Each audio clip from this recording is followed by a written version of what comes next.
सबसे बड़ी गलतफहमी जो बच्चों को होती है, खासकर जो एवरेज बच्चे होते हैं कि सर टॉपर्स कभी डिस्ट्रैक्ट नहीं होते। यार होते हैं यार, 15 16 17 साल के वो भी हैं। अपोजिट जेंडर को देखकर अट्रैक्शन फील उनको भी होता है। दिन भर स्क्रॉल करने का मन उनका भी होता है। दोस्तों के साथ बाहर जाने घूमने का मन उनका भी होता है। प्रोक्रेस्टिनेशन करने का मन उनका भी होता है। दिन में नींद उनको भी आती है। तो फिर क्या ऐसा स्पेशल होता है? 3 चीजें स्पेशल होती है। No study space, external control. सबसे पहला, अगर एक एवरेज बच्चा और एक टॉपर बच्चा आपके सामने आ जाए और आपको पता करना हो, यार सबसे आसान, कोई बताए नहीं कौन एवरेज है कौन टॉपर है, आपको पता करना हो, सबसे आसान तरीका बता देता हूं, उसको दिन भर ऑब्जर्व करना।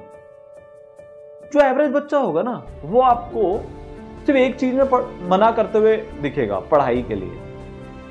उसके अलावा वो मना करते हुए दिखेगा ही नहीं। दोस्त आ गया पूछने, भाई एवरेज बच्चे से चल रहा है क्या?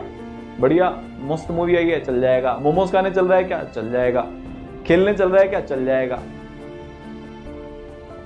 नेहा का मैसेज आ गया, बबीता जी का मैसेज आ गया, तुरंत रिप्लाई देने चल जाएगा, टिंग बजते ही निकल लिया भाई। थोड़ी सी भी नींद आएगी, तुरंत आपको पलंग पे लेटा हुआ मिलेगा। जबकि जो टॉपर होता है ना, वो दिन भर मना करता है, भाई चल रहा है क्या? नहीं यार पढ़ना है। तुमने देखा होगा, दोस्ती भी टूटी होगी किसी न किसी से इस कारण। मैसेज आ गया भाई, अभिषेक का मैसेज आ गया उस टॉपर लड़की के पास, कोई ध्यान ही नहीं है, साइलेंट पे पड़ा हुआ है फोन, या इग्नोर मार रखा है फुल। या अभिषेक के पास किसी का मैसेज आ गया, तनिष्का का मैसेज आ गया, मजाल उसकी कि फोन उठा ले। तो मना करना सीखना पड़ेगा धीरे धीरे। तुम्हारा डर ये यार मैं बुरा बन जाऊंगा, तो या तो आज बुरा बन जा, ठीक है, वरना एग्जाम के दिन अपने माता पिता के लिए और अपनी खुद की नजरों के लिए बुरा बन जाना। 2 चॉइस है आपके पास, सिंपल सी चॉइस है।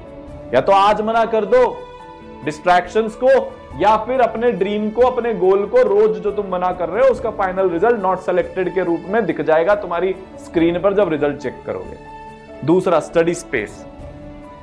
देखो क्या होता है, एक एवरेज बच्चा है ना, कहीं पे भी पढ़ लेगा। कभी वो बेड पे पढ़ रहा है, कभी वो ड्राइंग रूम में पढ़ रहा है, कभी वो किचन में पढ़ रहा है। उसका कोई एक ठिकाना नहीं है। उसने अपने लिए एक स्पेस ही क्रिएट नहीं कर रखी, जिस कारण क्या होता है, मैं ड्राइंग रूम में पढ़ रहा हूं, किसी ने अगर टीवी चला दिया, मैं डिस्ट्रैक्टेड हो गया, और तुम्हारी वैल्यू भी किसी को नहीं रहेगी। यानी तो कहीं पे भी पढ़ लेता है। हर टॉपर का अपना एक स्टडी स्पेस होता है। अब इसमें क्या है कि बहुत सारे बच्चे भारत में अपना कमरा अफोर्ड नहीं कर सकते, उनके पास नहीं होता, हालात ऐसे होते हैं। तो स्टडी स्पेस का मतलब स्टडी रूम नहीं है। हमारा एक बच्चा जो झोपड़ी से पढ़कर आईआईटी बॉम्बे पहुंचा, ई सरल का, वो जो बक्सा होता है ना, उसके ऊपर पढ़ता था, पर जिस रूम में उसका बक्सा रखा होता था वो फिक्स था। उस बक्से की लोकेशन फिक्स थी। उस बक्से के ऊपर एक तरफ आईआईटी बॉम्बे का फोटो चिपका हुआ था, एक तरफ पीरियोडिक टेबल चिपकी हुई थी, एक तरफ उसके कुछ कुछ शॉर्ट नोट्स चिपके हुए थे। वो रोज वहीं बैठकर पढ़ता था। मम्मी पापा भी सीरियस हो जाते, यार ये बच्चा वहां बैठकर पढ़ता है, इसको उस टाइम पे डिस्टर्ब नहीं करना।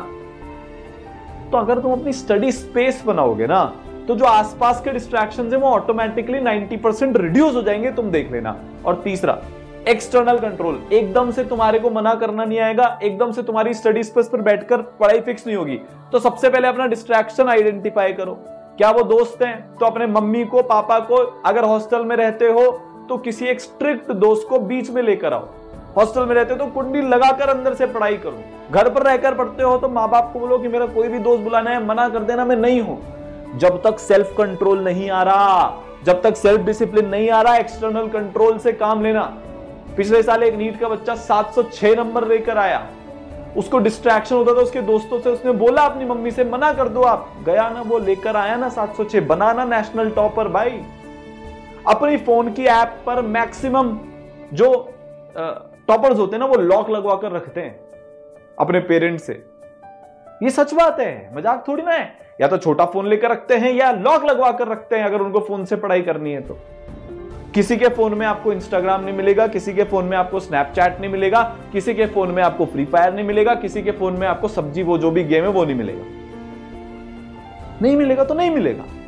बाकी भी जो चीजें हैं उन पर लॉक लगा हुआ मिलेगा। अब लगवाओ तो सही। सच में करना चाहते हो तो ले जाओ मम्मी के पास कि मम्मी 7 दिन के लिए लॉक लगवा दो, 7 दिन बाद पूछने आऊंगा। तब तक आपका सेल्फ कंट्रोल डेवलप होगा। अपना दिमाग कैसे काम करता है इस चीज को समझने की कोशिश करो। मान लो कोई नोटिफिकेशन आया, तुम तुरंत चले गए तो दिमाग को मौका ही नहीं मिला कि वो मना कर दे। लॉक लगा होगा तो फिर तुमको क्या करना पड़ेगा, मम्मी के पास जाना पड़ेगा। बेइज्जती महसूस होगी कि मैं खुद बोल कर आया था कि लॉक लगवा दो और आज मैं ही जा रहा हूं। तो डिस्ट्रैक्शन से बचने के चांसेस बढ़ेंगे। इस तरीके से टॉपर्स डिस्ट्रैक्शन से बचते हैं। इतनी सी मेहनत है, कर लोगे तो तुम भी बच जाओगे।